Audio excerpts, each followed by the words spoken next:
G'day folks, and welcome to another round. Today we're going to be tackling the multiplication and division instructions. MUL, IMUL, div, and IDiv. Okay, without the I at the start, so MUL is for unsigned, and this is for signed. Likewise, div is for unsigned integers, and IDiv is for signed. Okay, back in 8086 days, they only had 16-bit registers, and if you think about it, something like reg16 multiplied by reg16 could potentially equal reg32. But since the 8086 from 1975 or thereabouts only had 16-bit registers, how could they store this answer? Well, what they did was they joined two 16-bit registers together, and we get something that looks rather like this: dx ax. So ax would be the low 16 bits and dx would be the high 16 bits. And you're going to notice that this backwards compatibility here from the 8086 days has led to these instructions being fairly unintuitive and strange. They're difficult to use, and if you've got to use them in your algorithm, you'll probably have to make sure that dx and ax are spare. Anyway, I also want to mention that since SSE has come along, dividing and multiplying has become a lot easier. But at the moment we're not looking at SSE, so yeah, let's have a look at how they do it in the old school days. This is still useful as well. You can still use this, but it's just not quite as simple or intuitive as SSE makes it. Anyway, MUL. The first instruction. Okay, it takes as the first operand reg and mem, and there's the first surprise, it only takes one operand. Okay, I'm going to draw over here a little table, and we'll say op1 implied op2 and answer. Okay, this is for actually MUL and IMUL. But there's a few other versions of IMUL. There's a 2-operand version and a 3-operand version. But first of all, we'll go through the single operand version. So if your first operand is 8 bits, if it's a byte, then the implied operand 2 is AL, and the answer is stored in AX. If your operand 1 is a word, then your implied operand 2 is going to be AX, and the answer, weirdly enough, is going to be stored in dx ax, the 32-bit double word constructed from those two registers. If your op1 happens to be a D word, then your implied op2 is going to be EAX, and the answer is going to be stored in EDX EAX. And finally, for our wonderful 64-bit systems, AX is the implied op2, and the answer is in RDX RAX. What does it mean? Well, let's take this one for example, shall we? Right here, if we say IMUL EBX, what's going to happen? This means that EAX equals the low 32 bits of EBX multiplied by EAX, and EDX, it's not a D, it's not an E, sorry, okay, EDX equals the high 32 bits of EBX multiplied by EAX. That way we account for the fact that multiplying two 32-bit numbers could potentially give us a 64-bit answer. Is it awkward? My word, it is. Anyway, we'll rewind for a bit. So that's the single version, the single parameter version. I do want to mention also that if AH up here, DX, EDX or RDX have anything in them, then CF, the carry flag, and OF, the overflow flag, will be 1. Else CF and OF will be 0. In other words, if our answer from an 8-bit multiplication, if our answer requires that top 8 bits out of the 16-bit answer, then we'll get an overflow. And if we're using words, if the answer requires a D word, you know, if anything's in DX, we'll get an overflow. So it might just be something to keep in mind. Those are the way that multiplication sets the flags. Okay, so that's both the first, or the single operand versions of MUL and IMUL. I want to go through another 2 versions of IMUL. First of all, there's the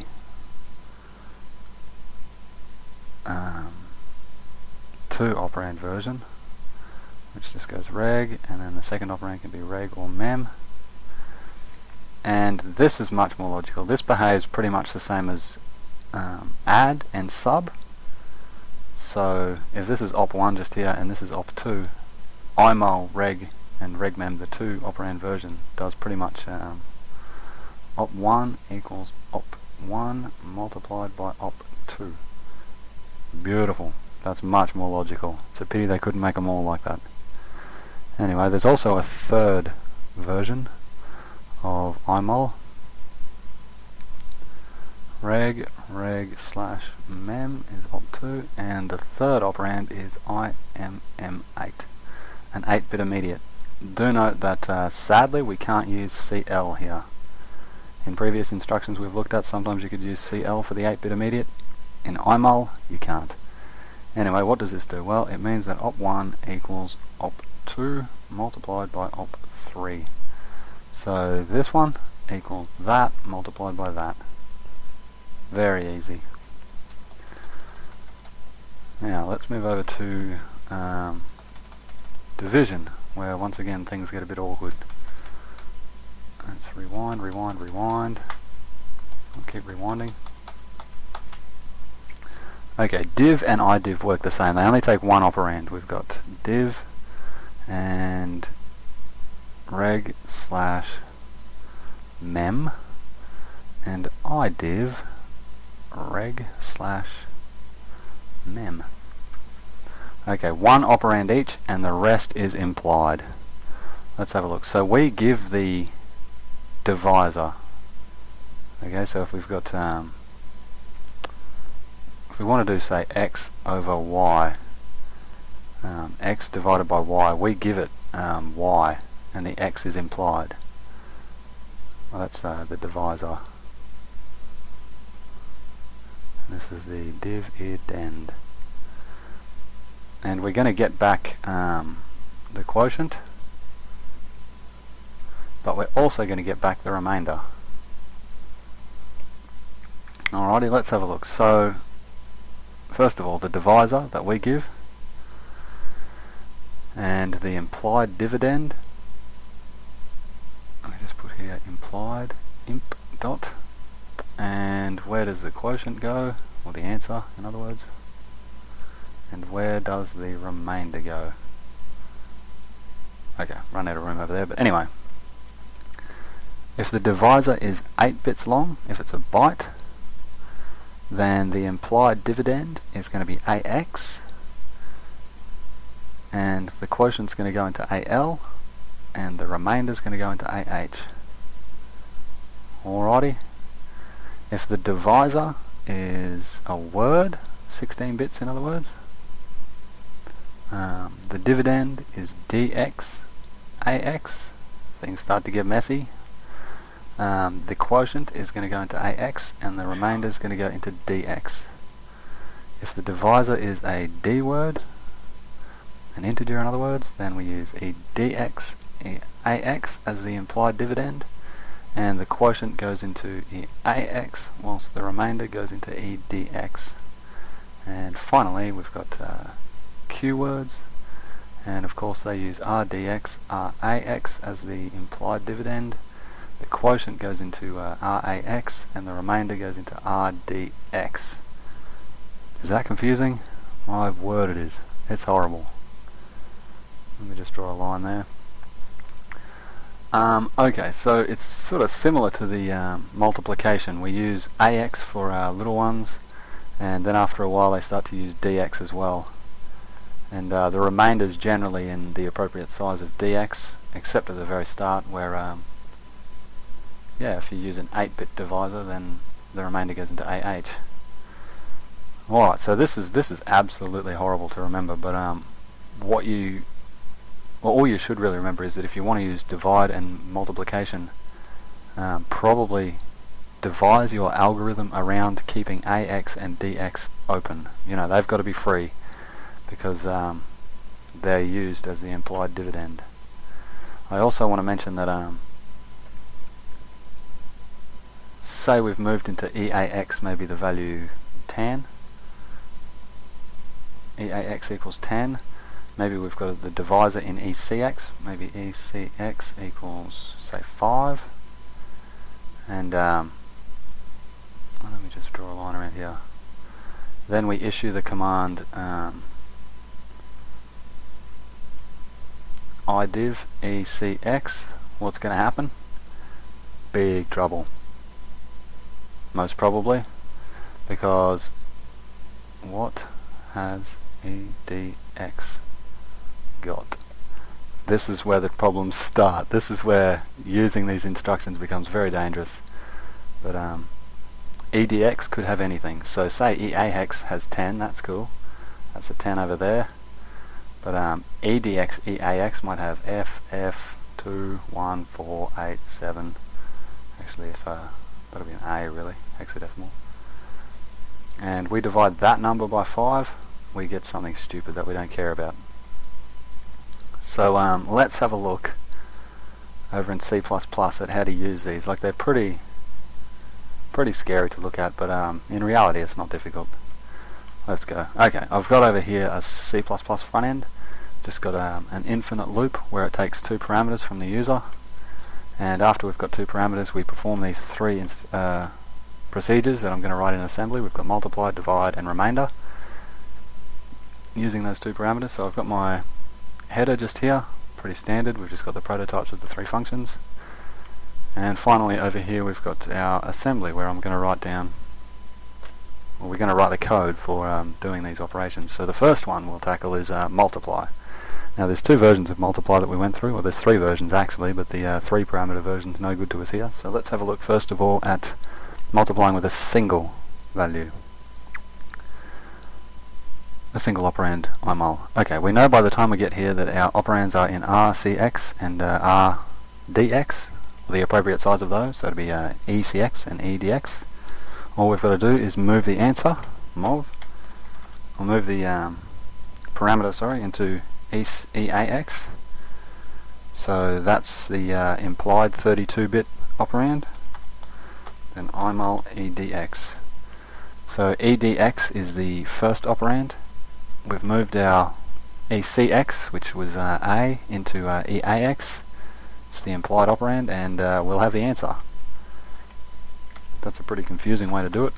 So let's just comment that out and use the much more logical 2 operand version of IMUL. Okay, so this is multiply the operands and then mov EAX ECX EAX to return. Okay, that's a much more logical way to do it if you ask me.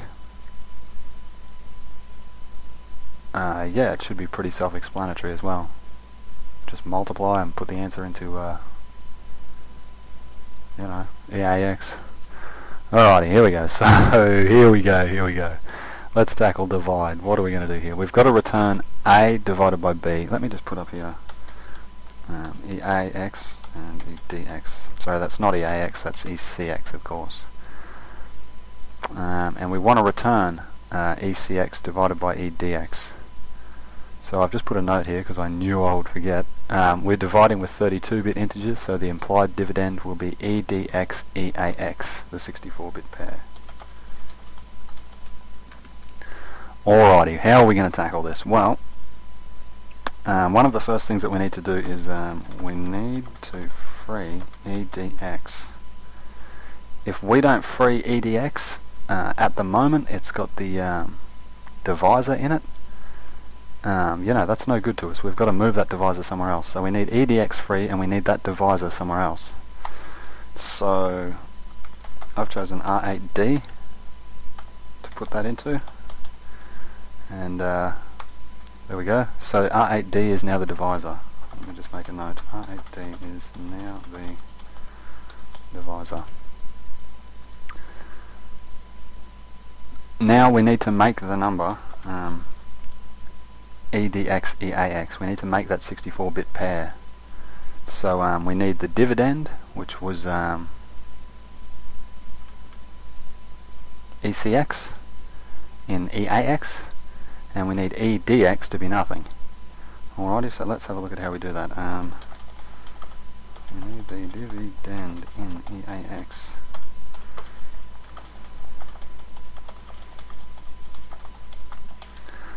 I just said we need EDX to be nothing, but in fact we need it to be the sign of EAX. Alrighty, so we can't just zero EDX, that's going to lead us to trouble. Anyway, this is pretty easy. So ECX, this is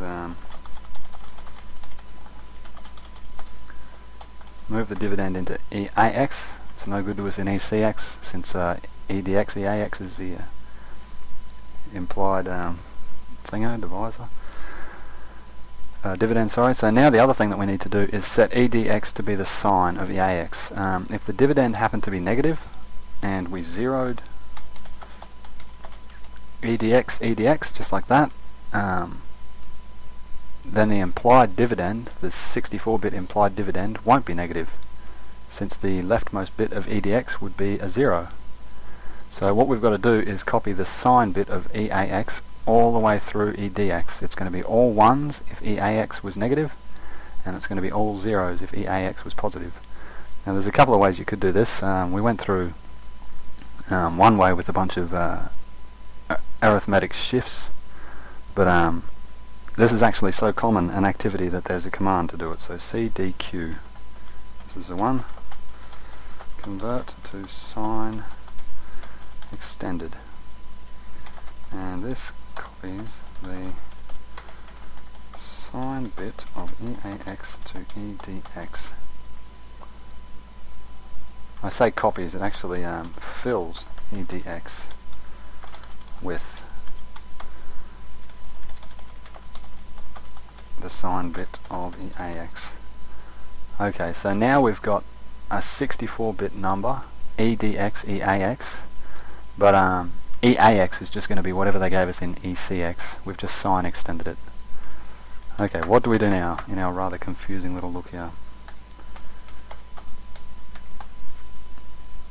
We perform the division. We moved EDX into R8D, so we're good to go.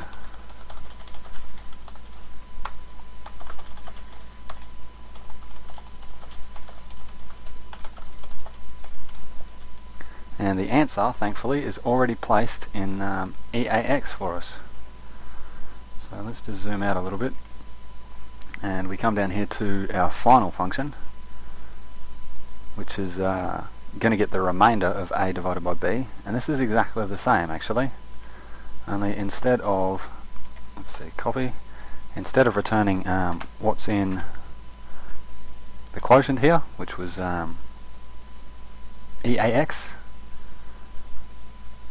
let's just say the remainder will be placed into EDX. So we've got to move that out. Beautiful. There we go. Move it into EAX.